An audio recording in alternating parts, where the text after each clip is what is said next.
Linha de Frente. Fala aí, meu povo lindo da internet e da televisão brasileira. Está no ar o Linha de Frente de hoje. Eu sou o Rodolfo Marins e os meus convidados são eles que moram no meu coração. Daniela Alves, Alexandre Bissoli, Alessandro Negão e Juliana Fratini.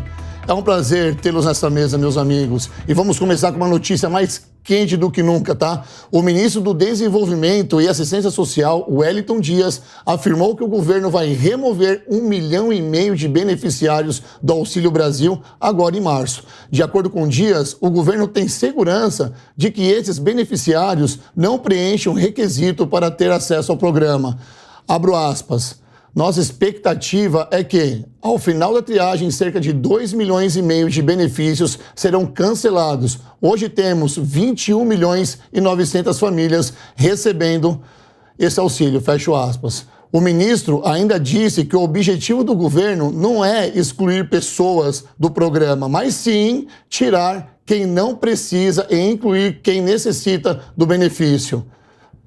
A previsão é de que as mudanças que já contaram com a saída voluntária de 2.265 famílias abra espaço para a entrada de 700 mil novas famílias do programa. Eu vou começar com a Dani, porque a Dani ela está um pouco mais por dentro, porque ela trabalha com esse tipo de ação social e acompanhou de perto, né, Dani, esse projeto do Auxílio Família. É uma notícia que eu tenho que dar aqui, que é uma notícia boa. Ah, com certeza. Primeiro é um prazer estar aqui com vocês, né? Com todos vocês também que estão assistindo aqui o programa Linha de Frente.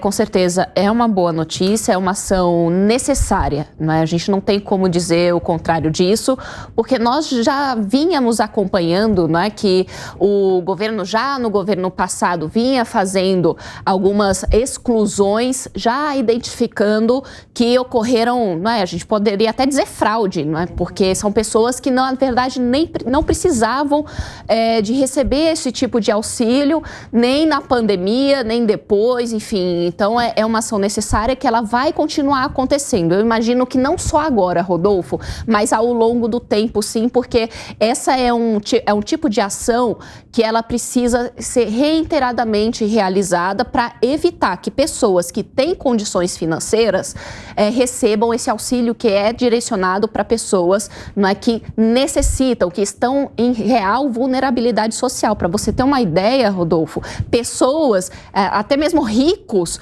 se inscreveram para receber o Auxílio Brasil. Isso Sim. É simplesmente algo inimaginável, não é, que alguém chega a este ponto, não é, de saber que está tirando a oportunidade de uma família que realmente necessita receber este auxílio, mas infelizmente nem todos têm essa consciência, portanto o governo precisa fazer periodicamente todas essas checagens para evitar, não é, que pessoas que não têm escrúpulos, na verdade, realizem esse tipo de ação.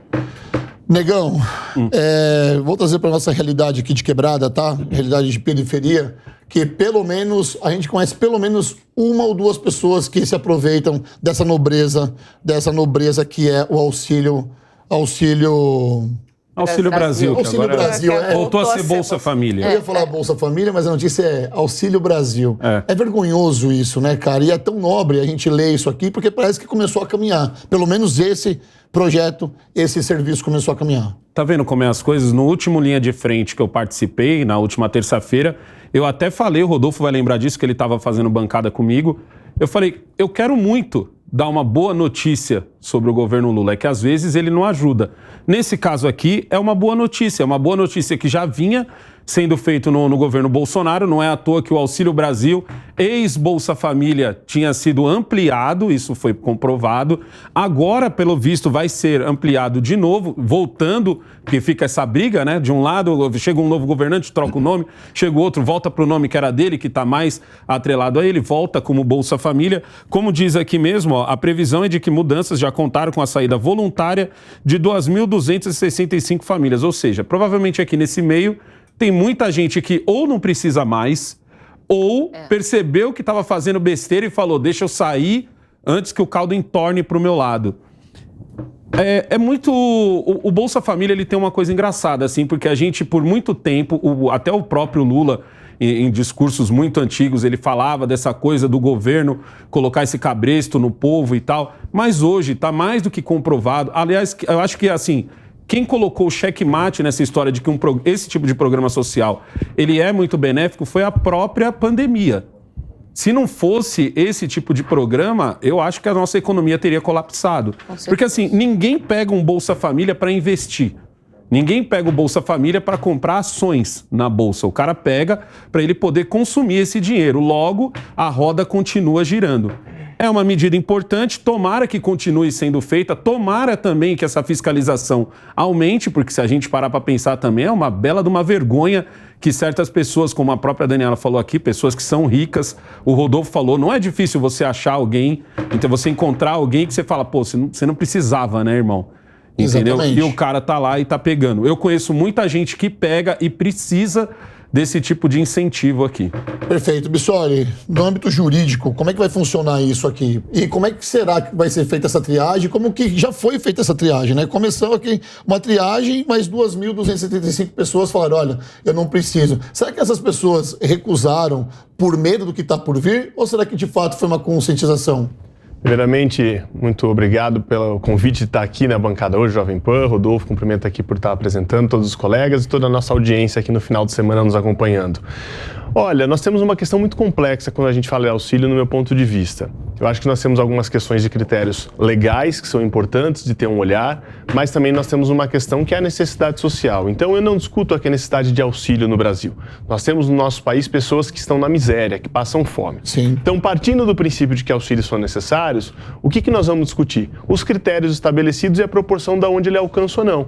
Porque o que nós temos nos últimos anos foi sim uma evolução com o período de pandemia da transferência direta de renda das mais diversas fórmulas. Ou seja, nós tínhamos já a Bolsa Família, que virou Auxílio Brasil. Nós tivemos o auxílio emergencial, que foi ligado à pandemia, não necessário a esse programa permanente. E aí a gente foi misturando tudo isso e, devido à questão de pandemia, não se apresentavam as pessoas fisicamente nos lugares que tinham que comparecer, foi virando tudo digital, se inscrevia por telefone, era na caixa. A verdade é que, com um objetivo nobre, que era não deixar ninguém desassistido no momento de necessidade, foram se baixando os critérios de burocracia para que as pessoas se inscrevessem. E isso foi fazendo com que todo mundo fosse jogando para dentro. Esposa de marido milionário, que não tem salário, mas o marido é dependente do marido e recebe. Filhos de pais ricos, que fazem universidades caríssimas recebendo isso. Militares, que ficaram comprovados que, apesar de militares, foram lá receber auxílio. Tantos outros que a gente viu, inclusive, que viraram casos de denúncia na justiça e hoje respondem por isso, até por peculato. E dada essa complexidade e essa falta de presença física que se deu durante o período da pandemia, é como se alguns espertinhos de plantão fossem lá tomar benefício disso. O governo tem que agora equilibrar todo esse programa, ou seja, criar novos critérios, novas formas de apuração e mais. Não só na concessão do auxílio, que deve ser também revista a forma de concessão do ponto de vista de cuidado para saber se a pessoa também merece, mas aonde está sendo usado. Porque o que a gente vê muito ser discutido é gente comprar bebida alcoólica, por exemplo, com dinheiro do auxílio. Até na empresa, até na sua empresa... Mas aí como é que se controlaria o que a pessoa está fazendo com o dinheiro? Isso a forma de utilização, Dani, quando você tem nas empresas hoje privadas, o recebimento do vale alimentação, por exemplo, você pode ir lá no mercado e comprar gêneros alimentícios. Você não pode passar, por exemplo, no seu mercado comprando bebida alcoólica. Se fizer, o mercado é corresponsável e pode responder por isso. Então você deveria ter um rol de situações que você poderia usar o dinheiro e não dinheiro que você vai lá e saca ele em espécie e sai gastando no que você quer. Não. É como um cartão pré-pago que você vai comprar gênero alimentício, vestuário, material escolar para o seu filho. Cria-se lá um rol de possibilidades que você possa gastar e coloca o estabelecimento comercial corresponsável se a utilização foi feita de forma indevida, para parar de ficar comprando bebida alcoólica com dinheiro de auxílio. Porque se compra bebida alcoólica, não tem que justificar o recebimento. Tem muita mãe com filho passando necessidade e pai marmanjo malandro que usa para comprar bebida alcoólica, cigarro. Então são duas pontas que têm que ser verificadas do ponto de vista jurídico, Rodolfo. Os critérios de concessão, para que seja concedido para quem realmente se enquadre e necessita disso. Um endurecimento nas penas daquelas fraudes que foram identificadas, com tipificação e aumento de pena para quem for identificado fazendo esse tipo de fraude, porque não está lesando só a pessoa, aquele cartão, está lesando na sociedade como um todo e na utilização, trazendo a corresponsabilidade dos estabelecimentos que venderem para o cartão aquele tipo de gênero de bebida ou cigarro, alguma coisa nesse sentido. Eu vou colocar a Juliana Frattini na conversa agora e eu já vou abrir para discussão, tá? Mas primeiro eu quero ouvir no seguinte. O IBGE, no ano passado, informou que 39.145 pessoas vivem de forma com trabalho informal no Brasil, ok? Pessoas que talvez precisem, olha só, abro aspas, né? Pessoas que talvez precisem dessa renda do Bolsa Família, do Auxílio Brasil, para sobreviver, porque é um complemento de uma renda, certo? Está complementando ali a renda dentro de casa. Como é que fica agora essas pessoas? Olha, Rodolfo, eu não sei dizer especificamente qual será a situação dessas pessoas, até porque quando se trata de um trabalhador informal, nem sempre ele reporta ao governo e paga adequadamente os supostos impostos, né, que ele deveria pagar. Então, não reportando ou ele que paga ganha... ou ele come, muitas vezes. Né, então, mas o ponto é que não reportando o que recebe, ele está... Exatamente. É uma pessoa que pode receber o auxílio de maneira normal. Agora, eu gostaria de chamar a atenção aqui para uma coisa. O Bolsa Família, ele é uma conjunção de programas políticos desde o governo Fernando Henrique Cardoso e que se desenvolveu ao longo dos anos, né, ao longo dos mandatos. Ele chega no governo Lula, nos primeiros governos Lula, né, Lula 1, tem um reforço assim, Lula 2, novamente, e tem um lastro, inclusive, com a política de microcrédito. Acho que a Dani até pode me corrigir se eu tiver com algum erro aqui, mas a política de microcrédito, ela contribuiu com o quê? E o que isso tem a ver com o Bolsa Família?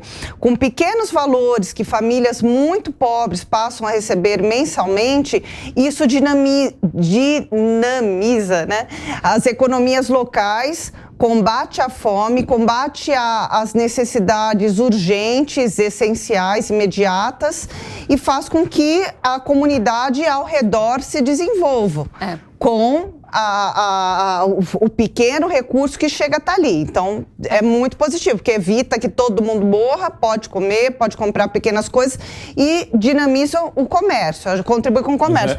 Agora, para concluir aqui, né, o mais interessante disso tudo, conforme nós também já debatemos aqui, é que esses recursos, eles sirvam para que no futuro as pessoas possam também se desenvolver economicamente, se tornarem autônomas em algum momento. Então, o auxílio apenas não seria suficiente. Ele resolve uma situação pontual, imediata, mas ele não colabora com o desenvolvimento a longo prazo. Mas é sempre bom lembrar que, assim, é só um complemento. Você não consegue viver de Bolsa Família e você não pode nem dizer que alguém consegue viver. Negão, a gente não consegue viver de salário mínimo nesse país. Cara, a Constituição fala tudo que o salário mínimo deveria garantir para uma pessoa. Nem o salário mínimo garante. O salário mínimo garante. Olha, os dados são o seguinte, 21.900.000 famílias. Não são pessoas, ou seja, é muito mais que precisam de um auxílio. Eu acho que seria muito melhor se o governo, para a gente... Porque assim, pensa nisso aqui, um país que precisa fazer esse tipo de auxílio, ele se derrotou em algum momento. Em algum momento ele cometeu muitos erros a ponto da sua população precisar disso. E é justamente essa população aqui que vai pagar a maior carga de impostos. É essa população que recebe Bolsa Família que vai ter a pior volta dos impostos do governo, a pior infraestrutura, e é o que ninguém a pior pensa, educação, pior saúde, entendeu? Então, eu acho que, além do governo dar essa ajuda, uma ajuda muito maior seria se tivesse uma redução de impostos, principalmente para a galera que ganha menos, um imposto, por exemplo, sobre o consumo, entendeu? E também uma melhor infraestrutura, uma melhor saúde, uma melhor educação, para você não precisar depender. Aí é que tá. Se tem uma coisa que o governante gosta, é de dependentes. Vamos lá. A gente vive num país que dá para prever o futuro, né, Dani? Porque, por exemplo... famílias vão deixar de ganhar esse dinheiro, de receber esse dinheiro, esse benefício, ok? Porque segundo essa investigação, a apuração que vai ser feita, elas não serão mais contempladas porque não merecem aquilo, porque estão fora dos requisitos, ok?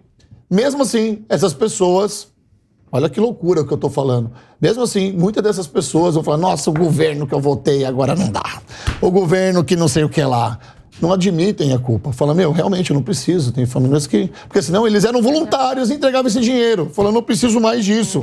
Pois é, eu acho que também vai precisar ser verificado, Rodolfo, nisso, se essas pessoas, elas realmente não precisam mais, não é? E daquelas que realmente não precisavam e pegaram esse dinheiro, não é? Porque a partir disso você vai verificar e fazer critérios ali de justiça, até mesmo para saber, bom, vão recuperar esse dinheiro que foi para essas pessoas, para os cofres públicos, daquelas que não tinham essa necessidade. A Ju falou um ponto aqui que é extremamente importante também, assim como vocês colocaram, a questão dos microcréditos.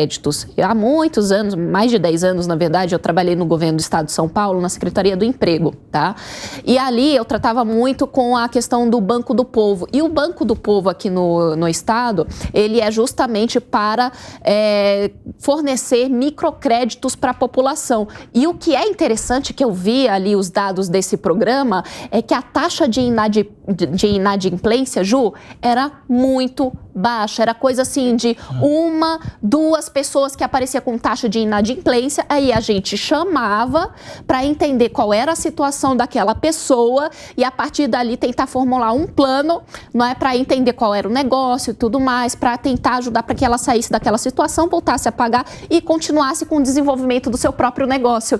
Então, esses são programas que deveriam e poderiam ser ampliados para a gente poder ter isso que a própria Ju colocou aqui, o Negão, o Alessandro, né, o Alexandre, desculpa, de ter que a pessoa ter a porta de saída. Você sabe que, como a periferia, ela é empreendedora, não é verdade? Sim. Vocês sabem disso. Muito. E é muito interessante quando a gente tem esse tipo de programa, saber que a pessoa, ela passa a ter a própria responsabilidade de falar, eu vou colocar aqui no meu negócio e eu vou prosperar. O que ela precisa são apenas ferramentas adequadas para que ela possa colocar isso para frente, mas esses microcréditos, quando a gente está falando, gente, são assim coisas de 3 mil, 5 mil, que faz a diferença na pessoa para ela tocar. Eu posso fazer uma complementação? Complemento, eu só vou trazer um número aqui que tá me vindo à cabeça, eu preciso ser mais específico nas minhas declarações aqui, no sentido de esses 2 milhões de pessoas que vão parar de ser deixar de ser contemplados,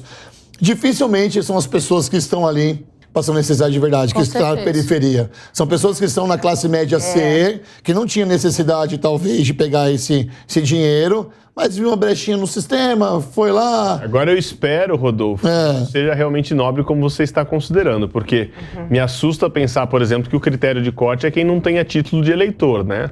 O critério para ter o almoço é porque aí a gente começa a ficar preocupado, nem habilitação, né? Mais no Brasil. A gente está partindo aqui do pressuposto que é tudo muito bonitinho e certinho, que o critério aqui não precisa. Eu acho que isso também tem que ser acompanhado. Eu acho que o Congresso deveria fazer comissões sérias para acompanhar esses programas de auxílio no Brasil, para que pudesse entender quais são os critérios. Quem está sendo tirado? Por que está sendo tirado? Foi identificado fraude? O que está sendo feito em relação a quem cometeu a fraude? Porque senão o critério pode ser esse. Ó, quem não tem título eleitoral não vota, eu tô tirando porque não me interessa. E aí é um problema, não é uma solução. E startar isso mais na frente. Engaveta agora e daqui 3 anos e meio eu falei, que não tem título, eu vou tirar. Já pensou? Ju, só pra gente mudar de pauta, vamos lá. Queria fazer um comentário que é o seguinte, que eu acho bastante importante falar agora, né? Eu acho que a gente não vai trocar de pauta. Não, é uma coisa simples assim.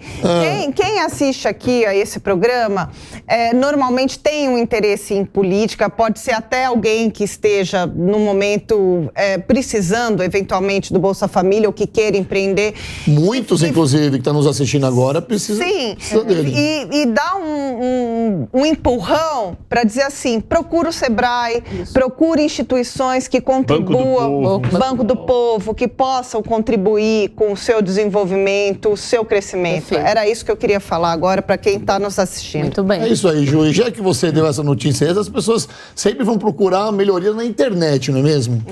E parece que a ideia de Lula em fazer uma interação semanal com a população vai mesmo sair do papel. O presidente pretende estabelecer um canal direto de comunicação nas redes sociais e deve criar um podcast até o fim de março. Ô, negão, tá vindo um concorrente aí ou não? Não é? Já me convidou. Vai fazer consultoria, negão? Não, eu vou, sou um dos convidados. Não, mentira, ainda não fui convidado.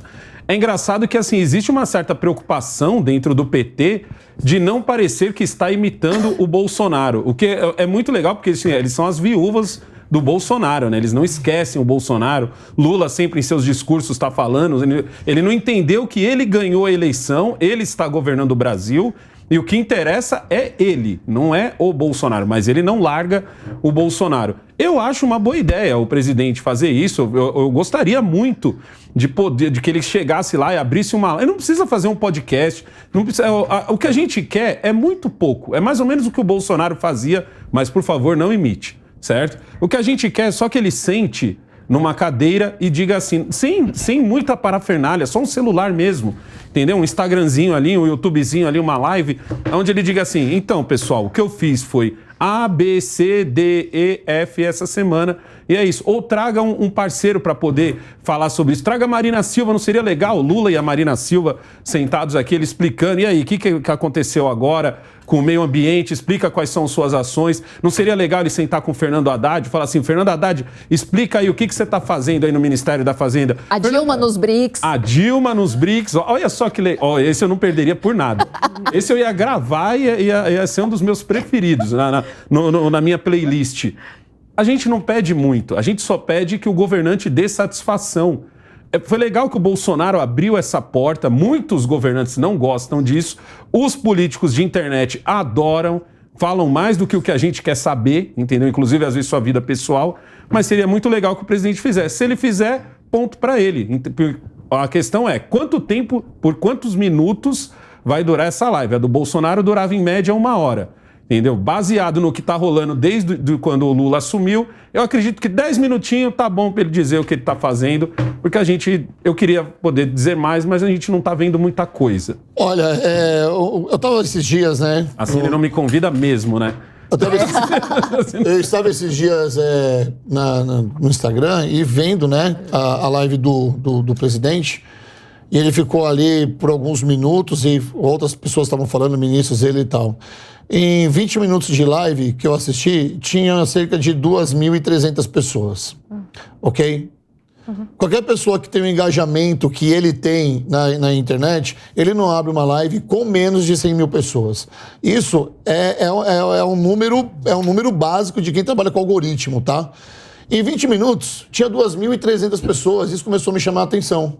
Falei, será que ele tem a necessidade de comprar seguidores? Será que ele tem a necessidade de dar um up, dar um famoso gás nas redes sociais, ele comprando seguidores? Porque não faz sentido ele ter o tanto de seguidor que ele tem na internet, principalmente, né, nessa rede social, e ter apenas 2.300 pessoas. Na verdade, dá para explicar. Só terminar rapidamente.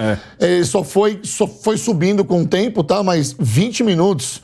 2.300 pessoas, me causou espanto. Fala, negão. Eu consigo explicar por causa de 2 fatores. O primeiro fator é porque o Lula teve muito apoio dos artistas. Então, por exemplo, o Lula ia num podcast, os artistas bombavam muito em suas redes sociais, entendeu? Dizendo, o Lula tá em tal podcast. Felipe Neto é um ótimo exemplo disso, que anunciou aos quatro ventos todo lugar onde o Lula ia. Ele ia foi no Podpah, ele avisou, foi no Flow, ele avisou, entendeu? E tem o outro fato. Então, essas pessoas não é um público orgânico, não foi um público que chegou. Eles precisavam fazer um esforço hercúleo, né? Isso, não é uma galera que foi pelo Lula. A galera foi porque o Felipe, porque a Anitta, porque a Luísa Sonza, porque os artistas em geral, que agora tá todo mundo lá esperando a sua banana do cacho, entendeu? E tem o outro fator também. O Lula não faz live direto, então o algoritmo costuma não ajudar quem não tá toda hora fazendo. Talvez ele fazendo agora lá e falando assim, gente, com horário, porque tem isso também, com horário, dizendo, gente, tal dia, tal horário, toda semana eu estarei lá, nem que seja 10 minutos, eu acho que esse número aumenta. Tudo bem, negão, eu tô aqui, eu também trabalho com a internet, eu não tô pra fazer contraponto com você, mas eu vou ter que fazer, infelizmente. Quando a pessoa passa de 1 milhão de seguidores, ela necessariamente tem pelo menos 10% de pessoas ali de audição, ok? Se ele tiver 10% do que ele tá lá, ele tá entregando menos. Ele pode fazer anúncio, ele pode fazer de madrugada, ele pode fazer... Artista, por exemplo, nós temos aqui dentro da casa aqui, não sei se eu posso citar, mas vou citar o Pavinato, quando faz uma live ao vivo, não tem menos de 2.000 pessoas na live dele. E olha que ele faz live meia-noite, 1h da manhã, sem anunciar ninguém. Ele só abre. Então, muito me espanta essa live que não é justificado pelo algoritmo que o Lula faz. Ju? Eu ia comentar o seguinte, né? Já foi falado aqui também. Houve um grande erro dos progressistas da esquerda em não utilizar desde o início o ambiente das redes sociais para propagar uma nova mensagem, né? Como se fosse assim uma nova roupagem de esquerda diante das mudanças que aconteciam no mundo, né? Todas as mudanças conjunturais, políticas, sociais. Então, houve essa perda de adesão, né? Digamos assim, desde o início. E agora, o que o presidente tenta fazer é recuperar. É claro, se deu certo com o Bolsonaro, por que não copiar? As pessoas copiam o que dá certo, não é? Concordo. Mas até aí tudo bem. O que eu queria complementar, o Lula tem como um dos seus principais assessores o Ricardo Stuckert, que é também o seu fotógrafo oficial, que está com ele o tempo inteiro. Ricardo Stuckert é fera em comunicação, em imagem, apresentação. Ele também está agora como secretário adjunto da SECOM. Acredito que ele possa, nesse sentido, realizar um bom trabalho de imagem, mas vai faltar o quê? Experiência. Adequar a comunicação, modular a comunicação, mostrando que é um governo de fato de frente ampla, é uma esquerda renovada, né? Tem que ser, era isso que Dani, eu queria passar. Eu entendi e você colocou uma questão para mim, porque junto com a esquerda, isso é muito mais tempo que a direita, né? A esquerda sabe fazer coisas que a direita ainda tem que aprender. Concorda? Não, e vice-versa, tá? E vice-versa, é onde eu vou chegar. E a direita, ela entrou num cenário muito favorável a ela, que ela soube fazer o trabalho nas redes sociais. Coisa que a esquerda ainda está aprendendo. E olha, vou te falar uma coisa, viu, Rodolfo? Quando a gente analisa esse cenário, o que aconteceu ali? Não é? Basicamente, teve ali um momento que a esquerda ela deixou de dialogar com a sociedade. A partir disso, o que a direita fez? Não é? Passou a utilizar as redes sociais como uma forma de se conectar, não é, com aquilo que as pessoas e a sociedade em geral estava sentindo ou estava buscando. Então, eu vejo ali, na verdade, um distanciamento que a esquerda teve, neste sentido, com a sociedade, porque agora a sociedade, o que faz? Utiliza as redes sociais para se comunicar, pelo menos grande parte das pessoas, aquelas que possuem efetivamente o acesso à internet, não é? Então, o que a esquerda não entendeu foi essa transição tecnológica e que não adianta mais ficar dentro do seu gabinete ou fazendo os discursos na TV, porque isso não é mais o suficiente, não é? E, claro, tem aqueles da esquerda, claro, que faz o seu trabalho ali de base, só que isso não é mais a questão contemporânea a se trabalhar, não é? Porque a imagem ela precisa ser trabalhada nas redes sociais também, porque é o canal de diálogo direto com a sociedade, com a população, e mais do que isso, não é? É aquela conexão de emoções que a gente traz quando nós estamos nas redes sociais. Por que eu falo de emoção? Porque a política também trabalha sempre com as questões da emoção das pessoas. Então, elas estão mais ligadas nisso e o que eu espero agora é que as pessoas estejam mais ligadas não só na questão emocional, mas especialmente no trabalho concreto que os parlamentares e o próprio executivo estão executando, porque aí vai ser o salto de qualidade. Perfeito. Ô, Bissoli, ela já me deu 200 coisas para te perguntar aqui. Eu gravei só uma. Porque será que essa nova frente ampla que nós estamos esperando vai vir em formato de podcast? Pois é, sabe que a pergunta até é pertinente, porque eu estava aqui pensando, os colegas aqui, o Alessandro e o Rodolfo, eles dominam redes, trabalham com isso, então quem sou eu para comentar alguma coisa nesse assunto? A minha ideia era refletir por um outro lado, né?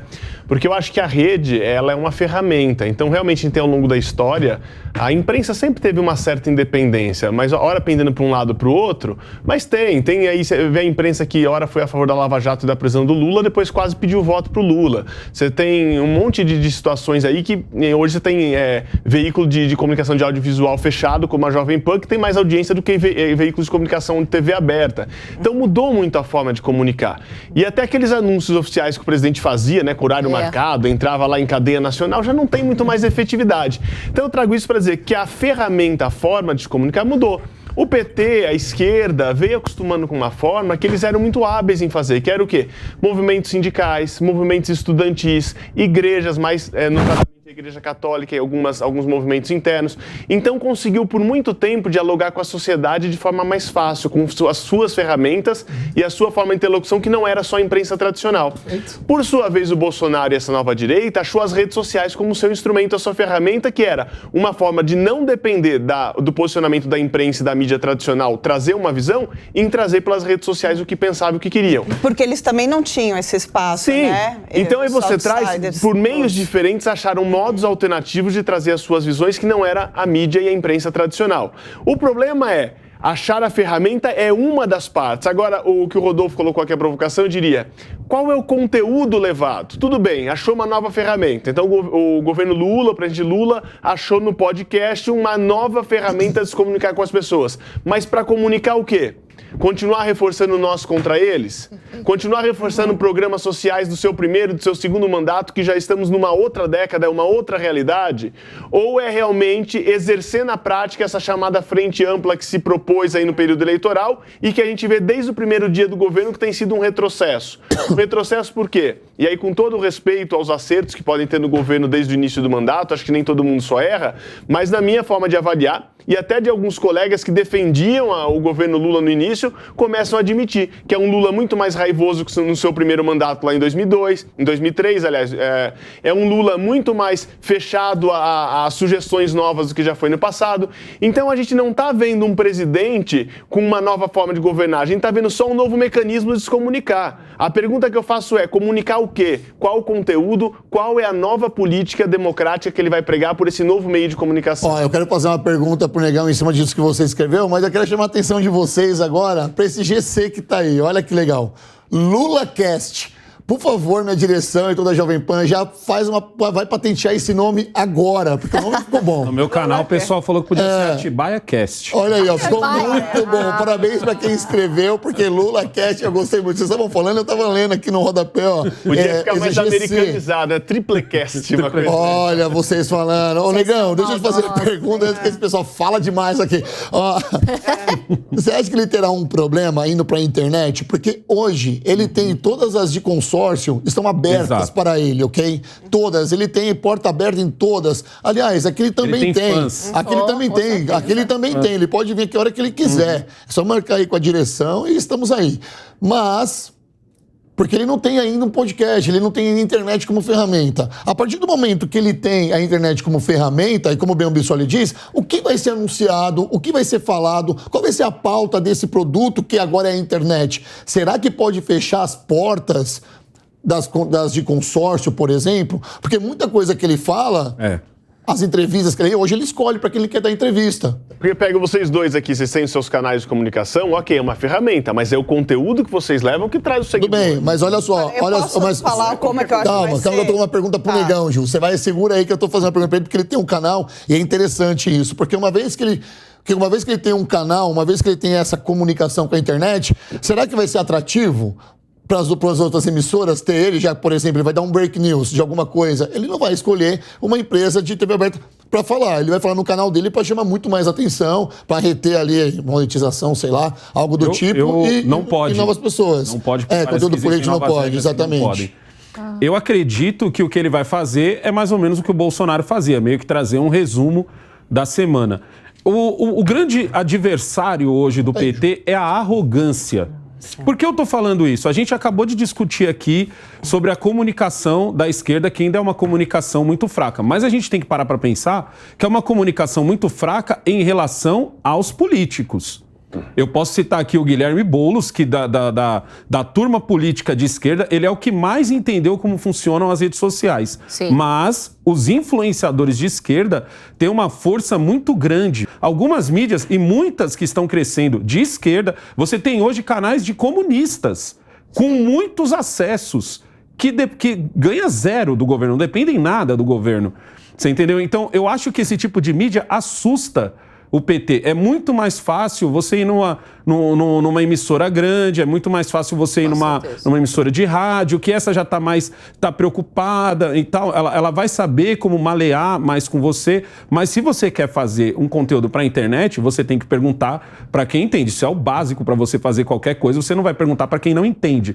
Você vai perguntar para quem entende e para quem está dando resultados. Mas se o Lula, quando estava em campanha, não foi nesses canais da entrevista, continuou se segurando ainda nas emissoras de rádio, o que foi também uma ótima estratégia. Isso tem que a gente fala. E mesmo quando ele ia, né, a equipe tentava segurar, olha, não fala mais, é isso, segura. Vamos só falar o que foi combinado, tem que vencer primeiro a arrogância.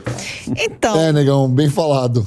Vencer primeiro a arrogância. Ele citou o Boulos ainda. Me deu até um negócio. Então, eu entendo que isso seja uma questão de estratégica do próprio partido, mais do partido do que o do governo, porque o PT é um partido que se propõe muito generoso. Oi? Se propõe. Não estou afirmando nada. Só que assim, da porta para fora é uma coisa, da porta para dentro é outra. Não é todo mundo que vai desfrutar da confiança das lideranças, até porque essas lideranças também suaram muito a camisa ao seu modo para chegar onde estão. Claro. Agora, voltando, né? Porque a questão toda é o que será comunicado. A gente já falei aqui, tem o Ricardo Stuckert, que é assim, brilhante em relação a contar uma história em imagens. A storytelling de imagem é com ele. É com ele, é excelente, é maravilhoso. E eu não acho, viu, Negão? Viu, Rodolfo também? Não, para, besta. E pessoal todo aqui. Eu não acho que vai ser modelo Bolsonaro, não, dele fazer um resumo da semana. Com certeza. Acredito que vai ser uma coisa assim muito mais fluida, muito mais cultural, social, de encontrar pessoas, vai envolver muito a esposa, a Janja, que tem um domínio ali daquele ambiente. Ela pode ser apresentadora. Exatamente. Vai envolver muitas coisas. Então, agora, novamente, acredito que precisa modular a fala e trazer a palavra que a Dani usou aqui, contemporaneidade, é isso, né? Não voltar para aquela esquerda da década de 80, 90, não. Isso é o risco vai dar errado. Né? Isso é o risco que corre também, Ju. Porque como o próprio Negão colocou aqui, não é? O Boulos foi aquele que realmente aprendeu a utilizar as redes sociais, viu? Esse entendeu. Isso não quer dizer que eu concorde com aquilo que ele fala ou que ele propõe, tá? Mas a gente tem que fazer a constatação de um fato. O engajamento que ele conseguiu, especialmente lá para a campanha dele para a Prefeitura de São Paulo, foi assustador. Ele conseguiu. Agora, com o Lula, como bem a Ju colocou aqui, com certeza ele pode trazer um ar mais leve, não é, do dia a dia dele, porque eles têm essa preocupação de não ter o mesmo modelo do Bolsonaro. Essa é uma questão que é relevante. Se não querem o modelo do Bolsonaro, que trazia os resumos da semana, ou aquela conversa mais direta com a população ou alguns dos ministros, como é que ele vai trazer isso? E uma outra coisa importante, nós precisamos ficar atentos, porque pode também ser uma forma de pautar a imprensa. Né? E a partir disso a gente desviar o olhar para aquilo que de repente não é tão importante assim, mas pode trazer uma certa polêmica, mas quando a gente olha por outro lado, algo está acontecendo. E pode ser também mais um portal do ódio, se as coisas não souberem ser, se as coisas não forem feitas da forma que tem que ser. Ele pode usar dessa ferramenta, mais uma ferramenta para ficar falando do ex-presidente o tempo inteiro e não trazer nada de novo pra gente. A gente toma muito cuidado com tudo isso. Falou do Boulos, o Negão quando falou do Boulos, eu falei, não vou falar nada. Aí você também falou do Boulos, eu falei, tá, ok, eu concordo com vocês, que ele entre todos ali da esquerda, ele foi quem mais soube aproveitar. Só tem um detalhe, ele só fala com um tipo de pessoa. Com certeza. Ele só fala pro lado esquerdo. Não tem a pluralidade que um podcast tem que ter. Exato. Não tem a pluralidade que um veículo de notícia tem que ter. Não tem. Ele quase fez aquela estratégia de marketing, assim, eu tenho o meu nicho, não é, de público. Não é? Quase que ele fez basicamente isso. E é esse nicho que eu quero atingir,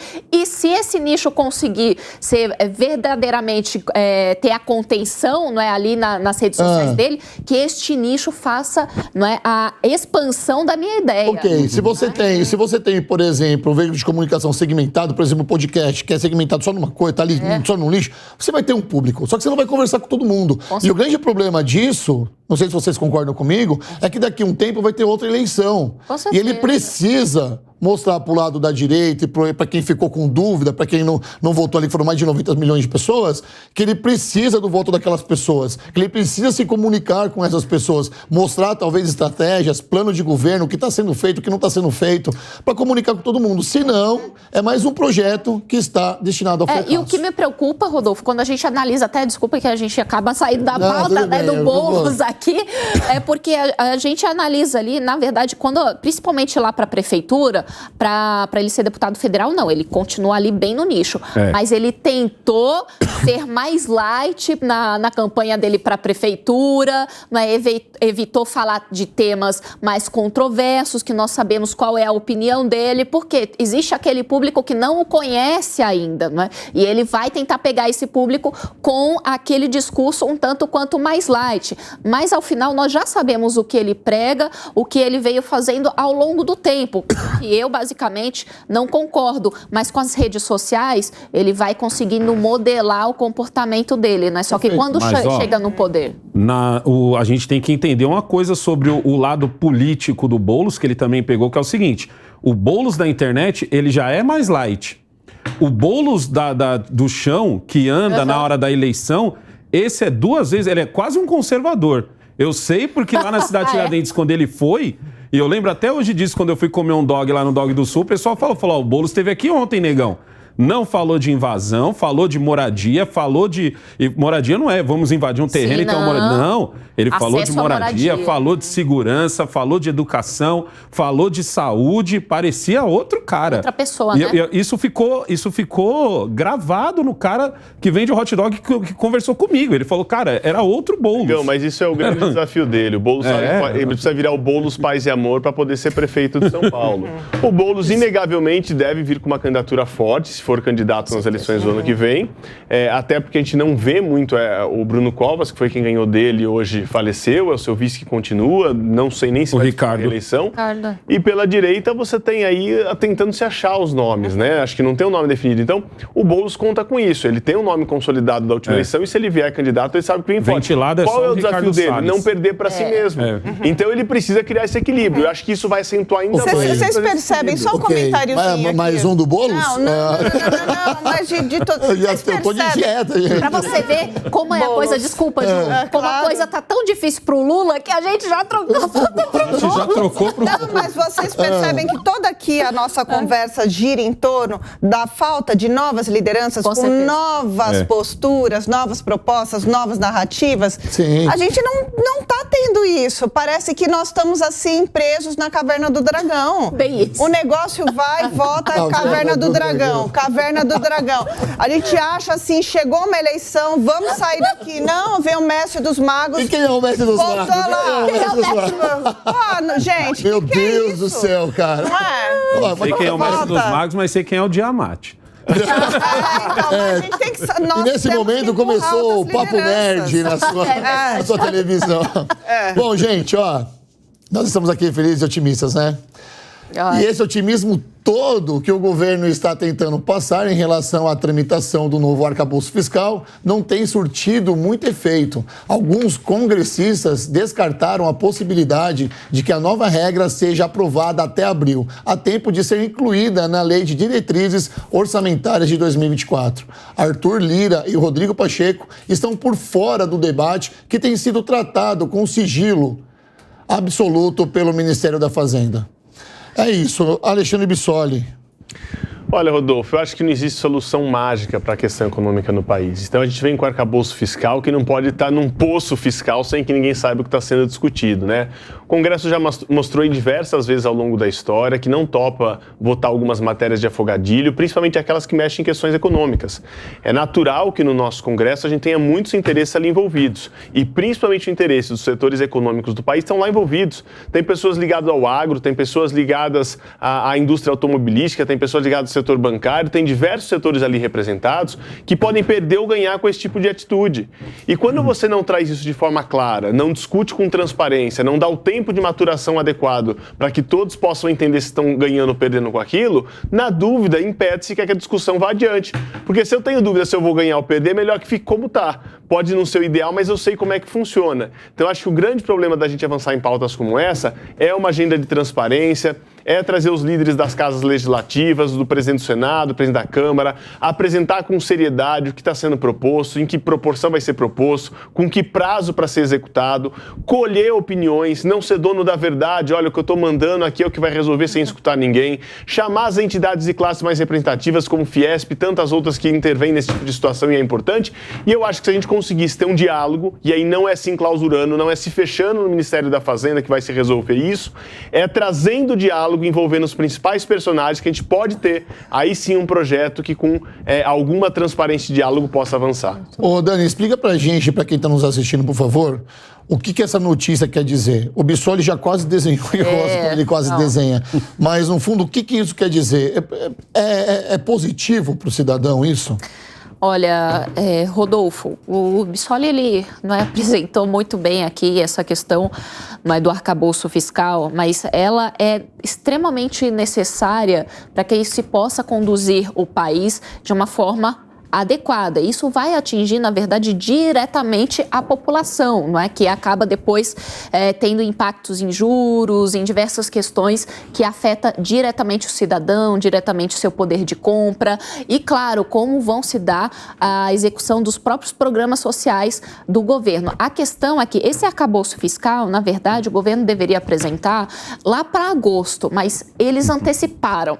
Tá? O que eu vejo que é de uma forma positiva, porque eles teriam até lá agosto, mas eles começaram desde agora já apresentando e, claro, como o próprio Alexandre falou, é necessário, sim, ampliar o diálogo e eu acredito que eles já até anteciparam, porque eles sabem que o caminho não será fácil, não será do jeito que eles querem e colocam ali na mesa e pronto, acabou. Isso não existe. Tem que colocar ali no Congresso, precisa dialogar e, mais do que isso, dialogar, como bem colocou aqui o Alexandre, com a sociedade, com as entidades de classe, não é, para conseguir compreender e colocar qual pode ser a melhor proposta para o país. É claro, né, que a gente já tem um certo receio, porque nem tudo que se aprova lá no Congresso, não é para o bem da população. Na verdade, é para o bem dos próprios bolsos dos nossos representantes. Mas por isso que eu friso também a importância da participação social, porque é ali que se precisa pressionar e falar, bom, o que é importante para o país, quanto maior a participação social, mais a probabilidade da gente conseguir uma proposta que efetivamente está alinhada ao que é necessário para o país, especialmente para a população como um todo. Ô, Ju, quero que você vai fazer um contraponto nisso, porque ela falou que é positivo. Ainda mais, mesmo sendo ele sido traçado lá atrás para agosto, eles tentando antecipar para abril. Então, olha, o contraponto que eu tenho para fazer aqui é o que está até na nossa pauta. Pacheco e Lira supostamente não estão participando de nenhuma discussão, mas precisam levar o projeto a plenário para votação.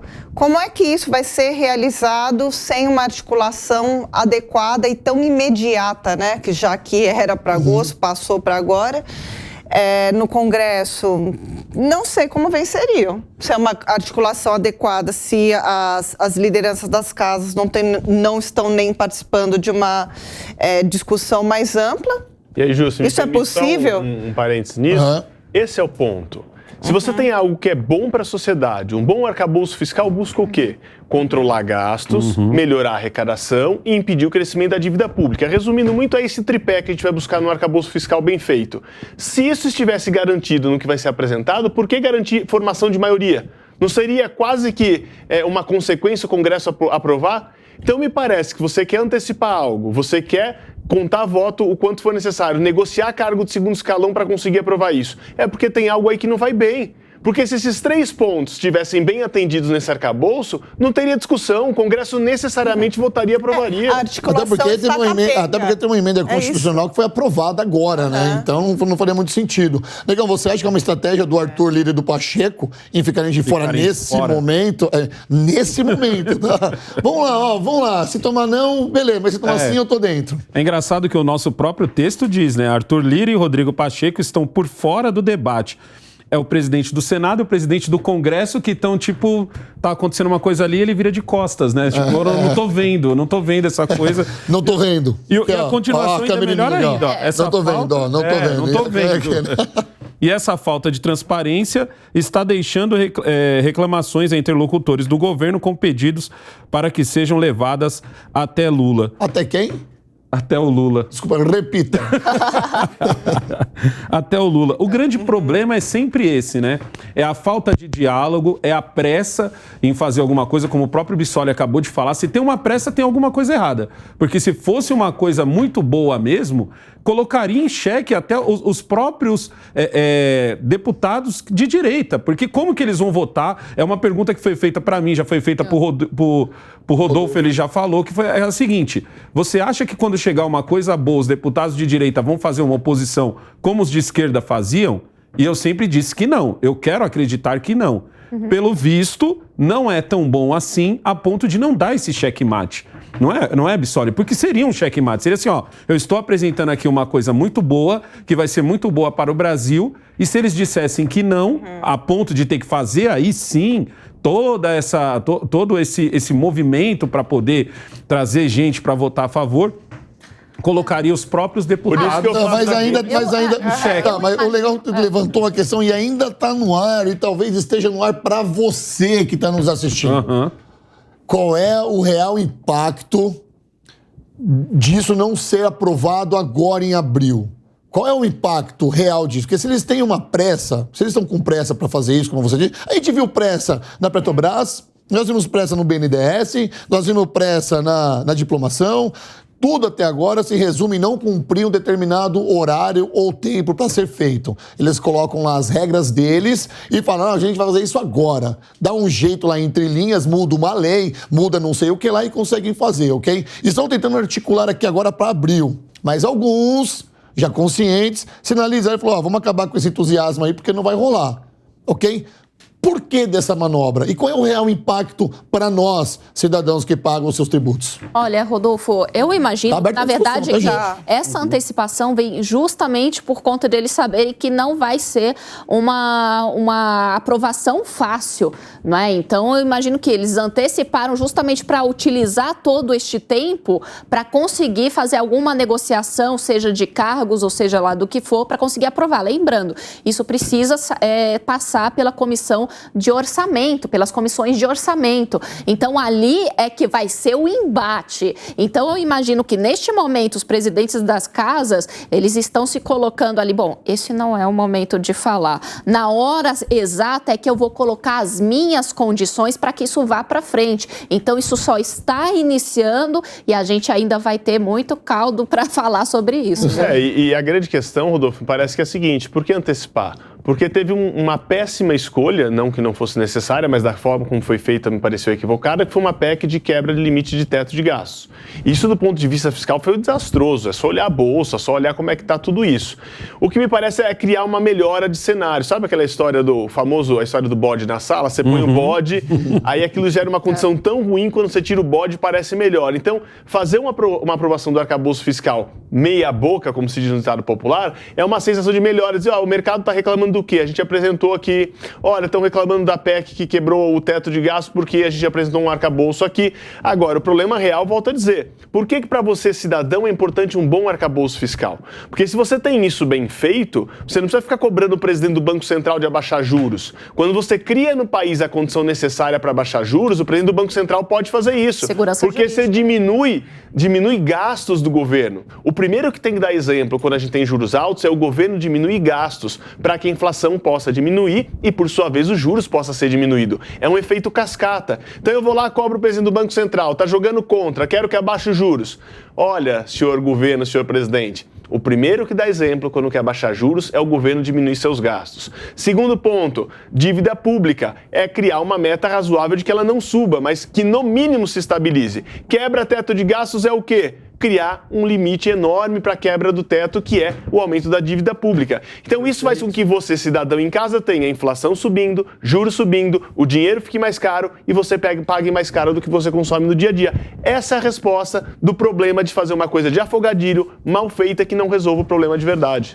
E já se tratando de Ministério da Fazenda também, o Haddad fica como nisso?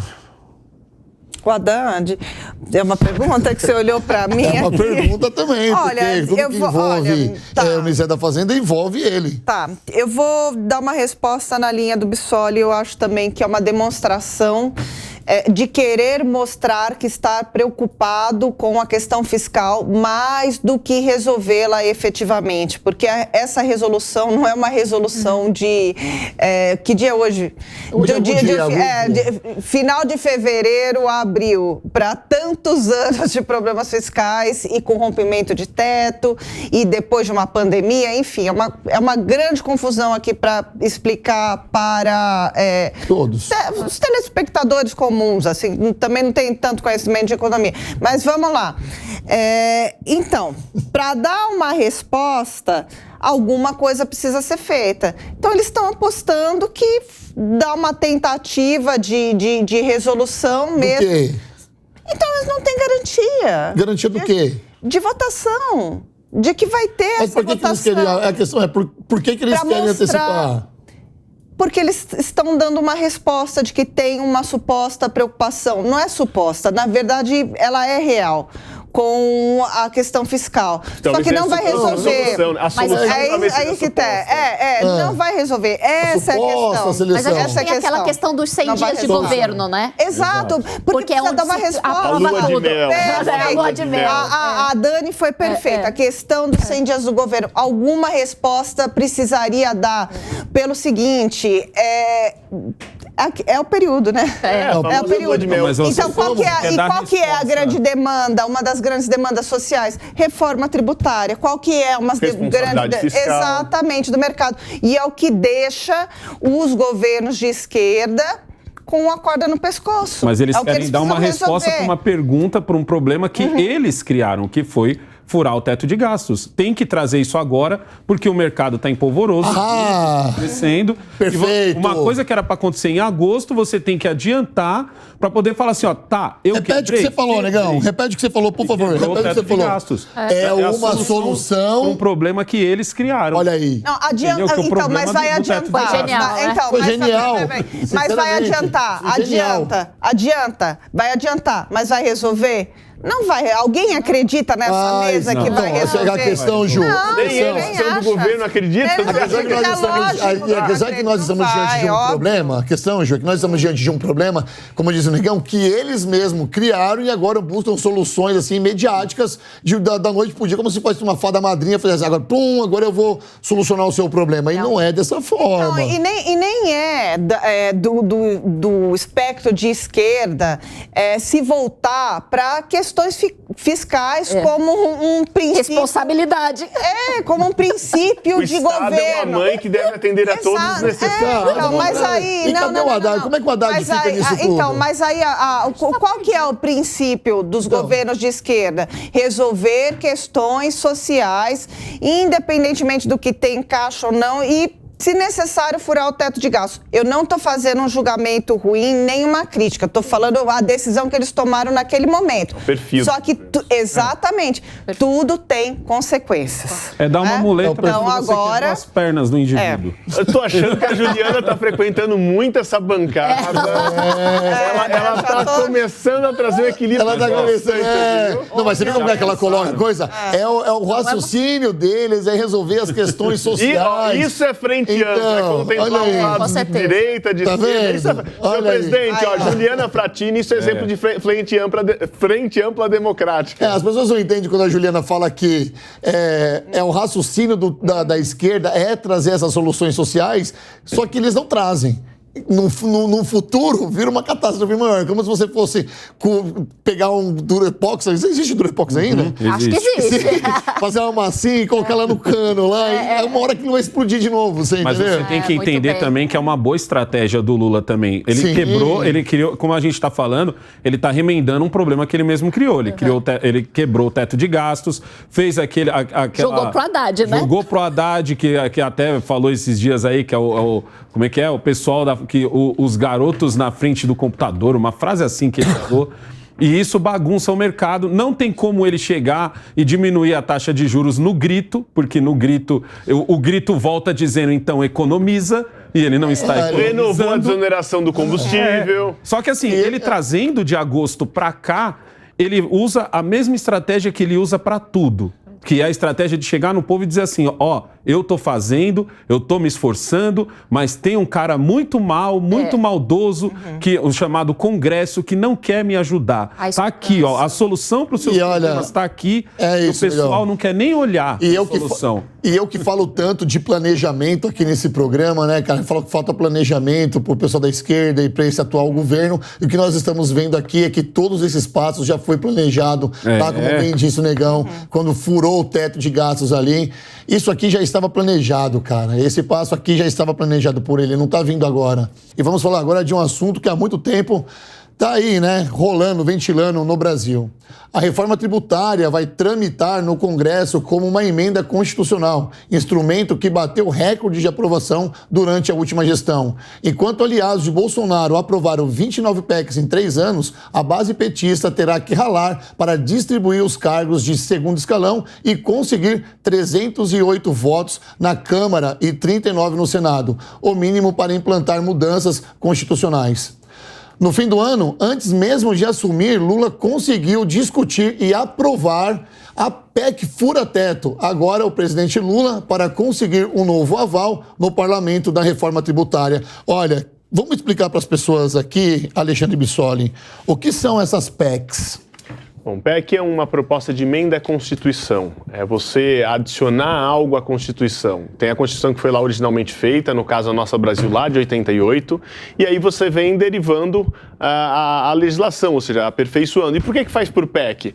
Porque tudo que você faz por uma lei que é inferior à Constituição, ela pode ser legada à inconstitucionalidade. Ou seja, fiz uma lei para falar disso, fiz uma lei para falar daquilo.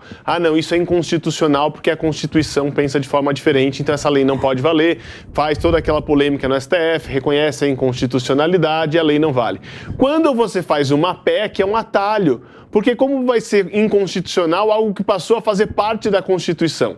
Então, do ponto de vista jurídico, eu acho um instrumento bizarro, porque é uma burla. Você quer falar sobre tudo que você quiser e aquilo não é inconstitucional porque se torna uma continuidade da Constituição. É como se nossa Constituição fosse enorme. Enquanto o Brasil tem 50, 60, 70 emendas à Constituição, a norte-americana tem 7, é mais antiga que a nossa. Então, para analisar como isso é um instrumento mal utilizado no Brasil do ponto de vista conceitual. Mas, ainda que ele exista, ainda que ele seja utilizado, ele demanda uma aprovação maior, com uma qualificação maior de votação. Então, enquanto para algumas matérias você tem uma votação que é mais simples, ou maiorias absolutas, que são metade dos parlamentares de cada casa, as PECs ela tem uma maioria qualificada, que é essa que a gente já falou, de 308 na Câmara e de 49 no Senado. Então, isso faz com que o governo tenha que ampliar a sua base. Não basta ter uma maioria simples para aprovar as matérias de dia a dia. Você tem que conseguir uma maioria robusta. E é aí que você mede se um governo realmente conseguiu ter uma articulação no legislativo para aprovar coisas de maior proporção. E essa é a nossa comparação, né? O governo Bolsonaro, com todas as críticas de articulação e de relação política, aprovou historicamente uma quantidade enorme de PECs. A dúvida é se o Lula agora, deixando o Centrão de lado, querendo formar uma nova frente de apoio ao seu governo, vai conseguir avançar nisso. Mas aí me parece que existem alguns instrumentos sendo feitos, né? Você não tem lá o Centrão no governo, mas anunciou-se na última semana uma federação entre o União Brasil e o Progressistas, ou seja, um partido que está no governo União com 3 ministérios e o Progressistas que o seu grande líder, Ciro Nogueira, era o chefe da Casa Civil do governo Bolsonaro. Não, o Progressistas não vai entrar no governo Lula, mas como vai fazer federação com União, por consequência, a sua bancada vai ter que votar toda junto. Olha que desculpa já acharam aí para conseguir somar votos. Posso? Claro, eu vou agir igual um diabinho aqui agora, vou fazer uma provocação, quero que depois vou jogar a bomba para Dani responder aí na tecnicidade dela.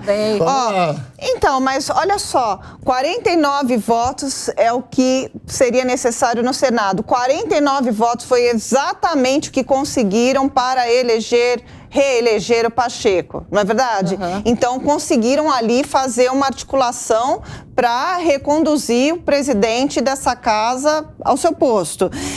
Na Câmara, 308 votos, não é? Que é necessário? Isso. Com quantos votos se elegeu Arthur Lira, com toda a articulação? 464 votos.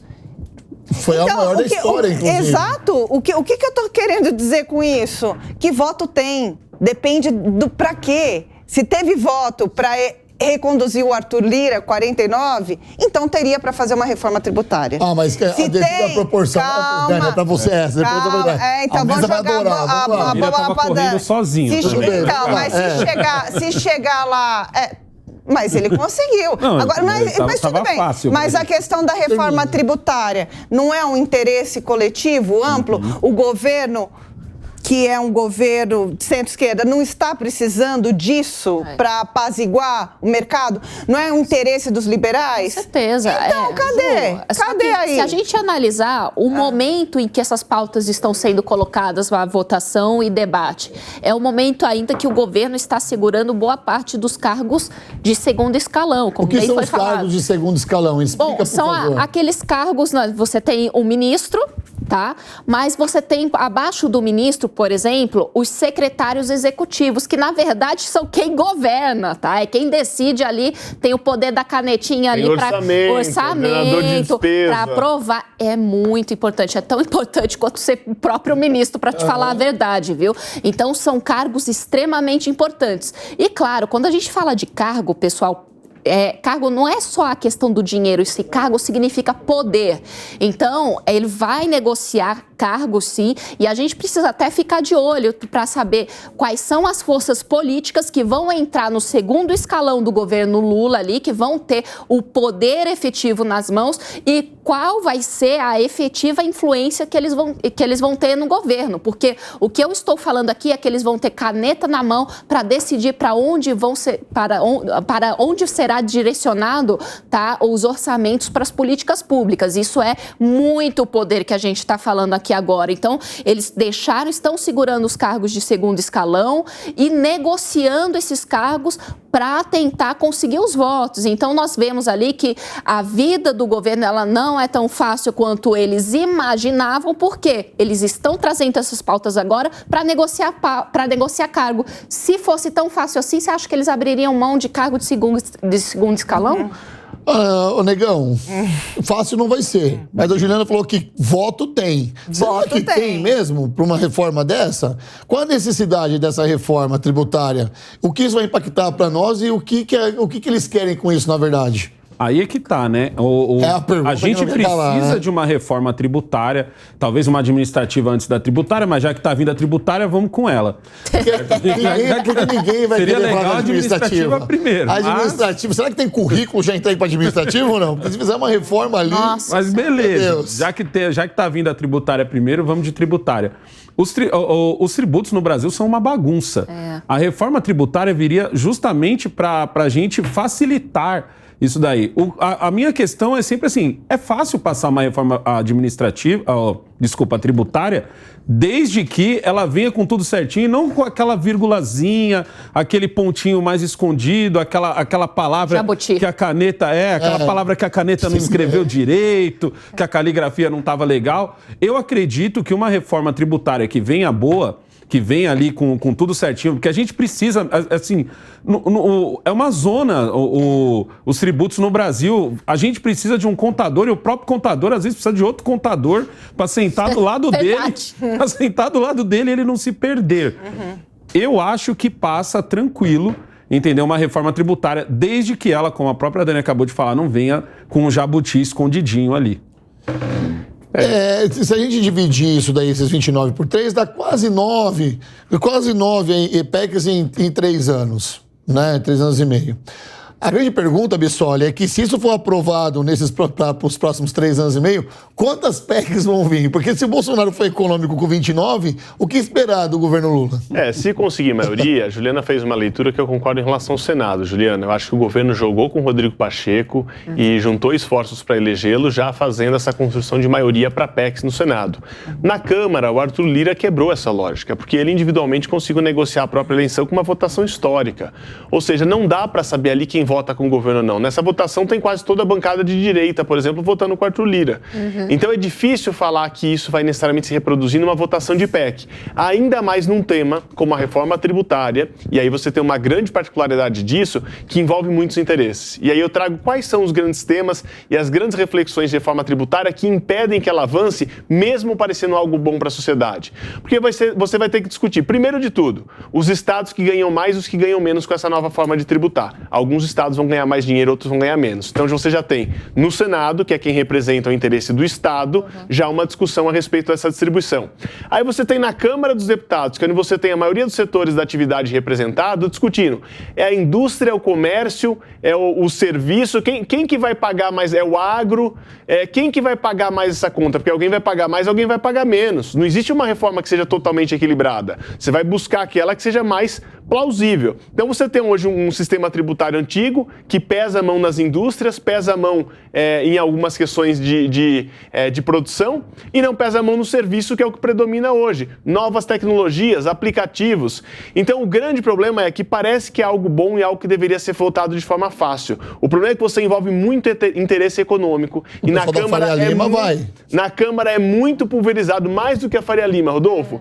Você tem o agro ali brigando, você tem o pessoal hoje do serviço brigando. A Faria Lima é uma pequena parcela que vai brigar por interesse deles. Sim. Mas são 5 ou 6 grandes áreas que têm seus interesses em jogo. Por isso que você fatia muito os interesses e não consegue fazer uma maioria consolidada para aprovar uma reforma como essa. Você falou do Pacheco, só trazer um dado aqui. Você falou do Pacheco, ok, o Pacheco foi, né, cara, pelo menos se levantou ali um de direita e mostrou que está vivo. Mas em relação ao Arthur Lira, nós noticiamos aqui os aumentos exacerbados que ele deu aí antes da campanha dele. Como, já que eu vou ser candidato aí, né, à reeleição, eu vou dar auxílio moradia, eu vou aumentar, vou dobrar isso, vou fazer aquilo. Quase o Brasil não tem parlamentarismo, ele fez o papel quase que do primeiro-ministro. Exatamente. Né? Então, assim, esses votos que ele teve aí, mais de 460, foi praticamente quase unânime, deu para entender isso, porque ele fez uma campanha para isso acontecer. Mas agora, para a reforma tributária, o jogo muda,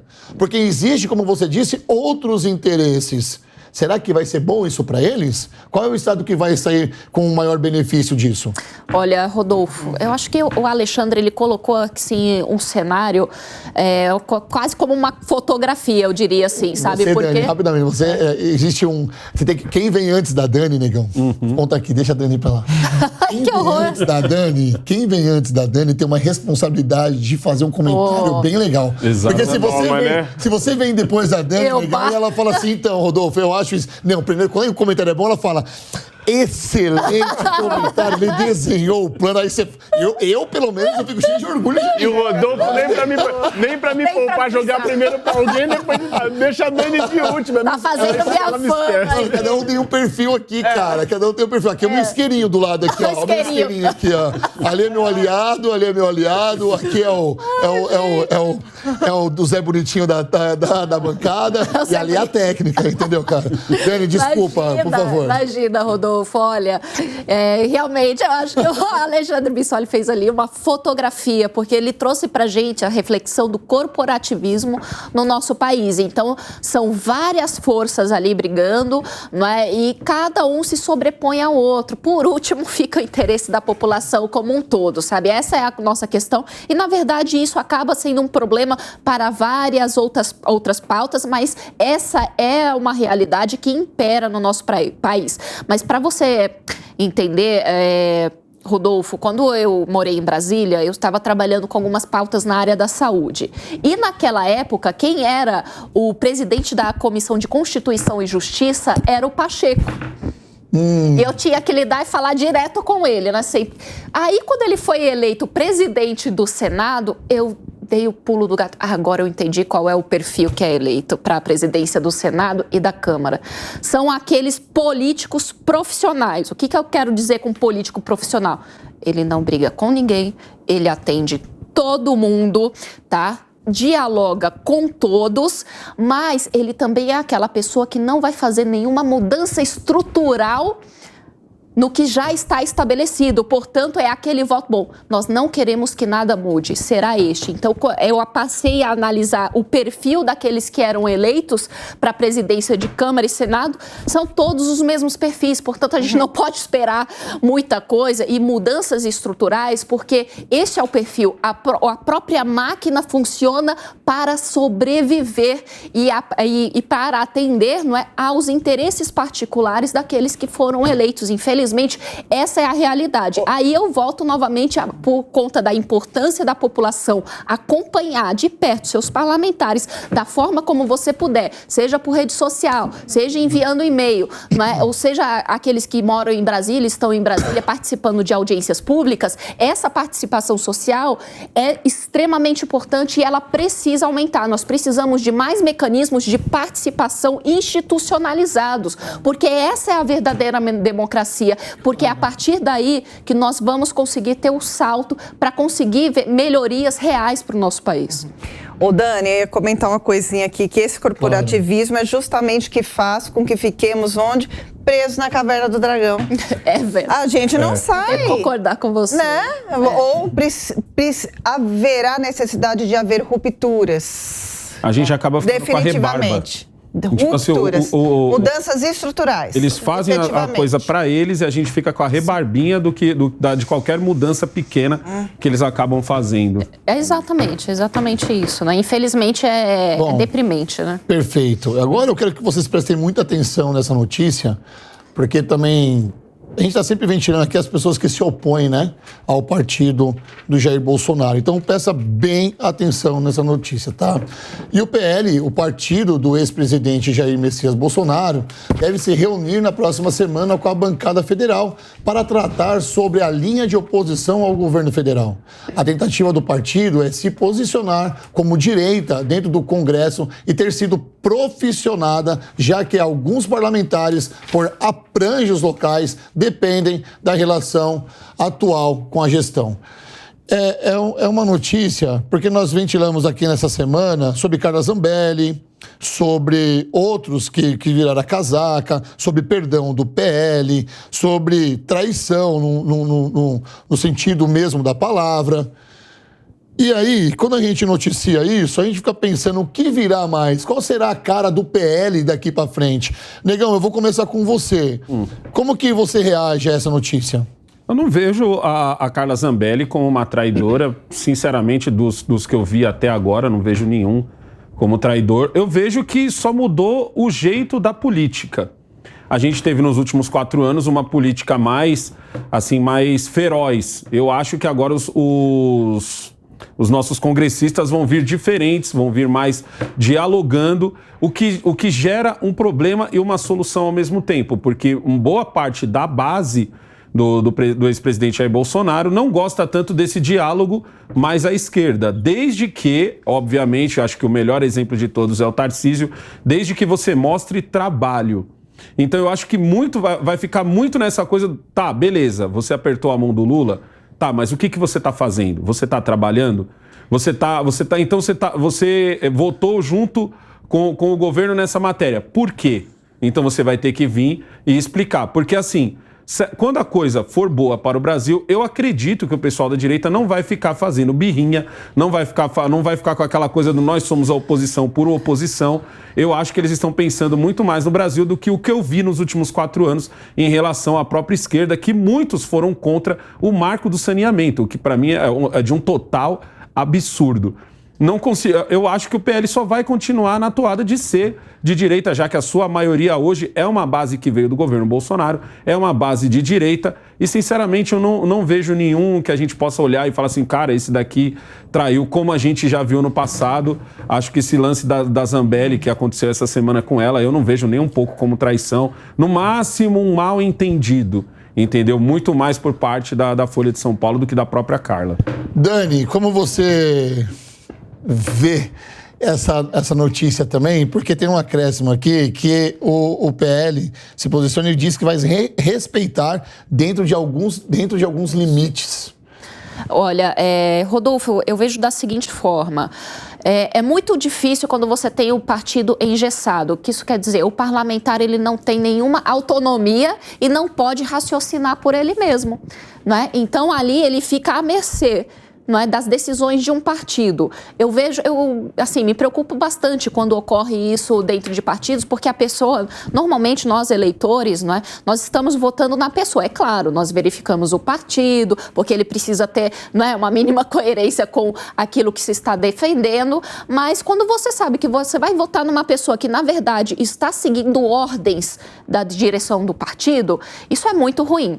Agora, a minha leitura sobre essa situação que o PL colocou é o seguinte: bom, os nossos parlamentares, eles têm autonomia, mas não têm independência. O que isso quer dizer? Determinadas pautas, eles vão fechar a questão. O que é a questão? Não é quando se reúne a liderança ali na Câmara ou no próprio Senado, e eles falam, olha, essa pauta aqui nós precisamos votar conjuntamente. Agora, como fica, por exemplo, determinadas pautas que o próprio governo pode colocar, mas que quando você analisar, bom, não posso fazer oposição por oposição. Isso aqui é importante e nós vamos precisar votar, não é, a favor. Não é porque nós estamos votando a favor que nós não somos oposição.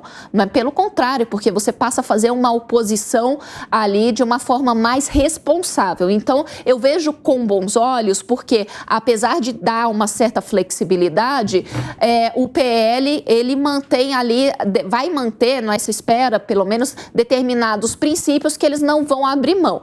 Quais são esses princípios? É o que nós vamos verificar ao longo dos mandatos. Até porque se você vota a favor se você vota a favor de alguma matéria do governo, você não está votando a favor de uma matéria do governo. Perfeito. Se a matéria é boa, você está votando a favor do povo. Perfeito. Tem que saber fazer essa diferenciação. A Gleisi Hoffmann também fez isso, não foi no começo da semana ou na outra. Ela criticou um colega de partido, porque o colega de partido tirou...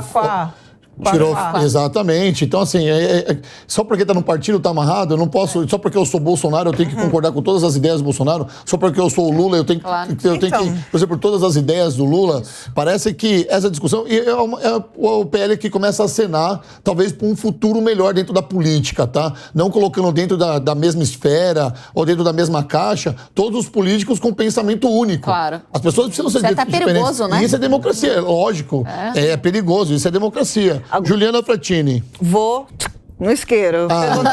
Isso aí. Pra você mesmo que eu quero perguntar. Pra mim? É lógico. Podem dividir a tela se quiser também a direção. Vocês que mandam aí. Estou pronto para em condições de. Vamos. Não, você não acha que o PL é um partido de direita buscando uma nova identidade para além do bolsonarismo?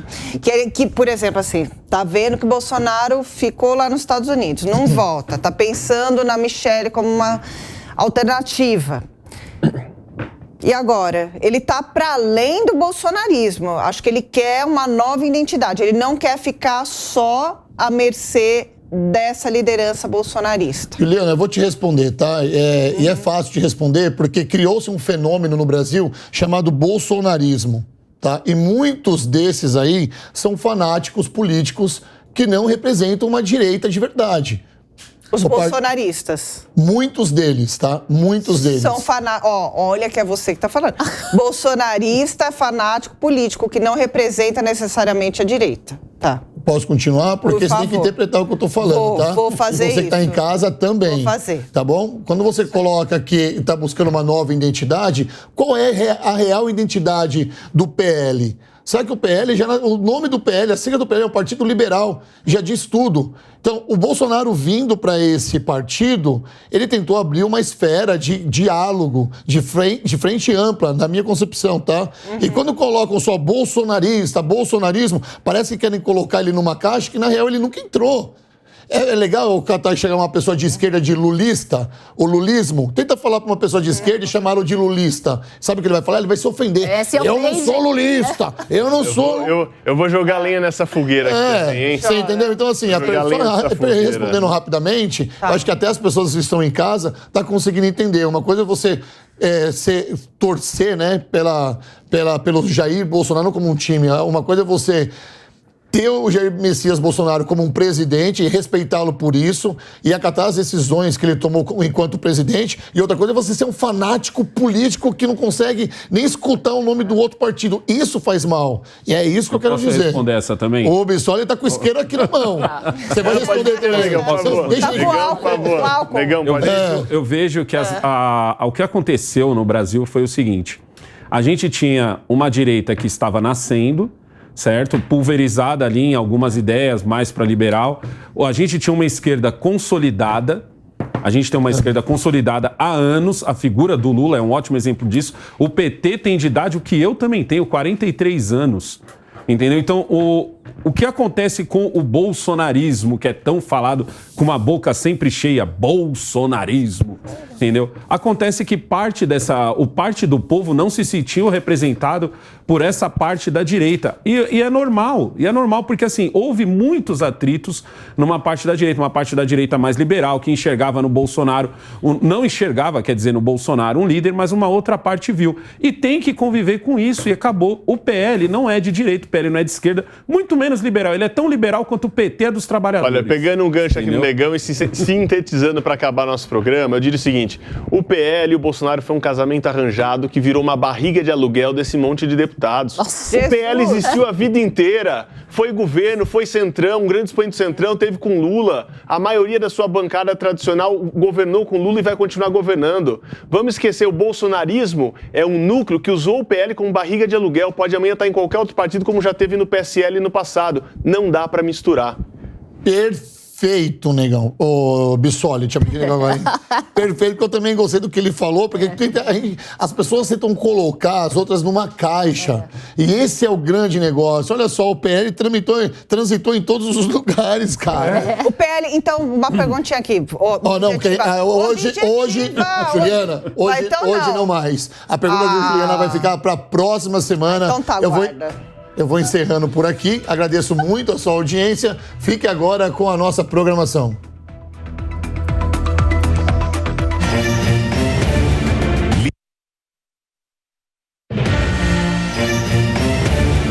Linha de Frente. A opinião dos nossos comentaristas não reflete necessariamente a opinião do Grupo Jovem Pan de Comunicação. Realização Jovem Pan News.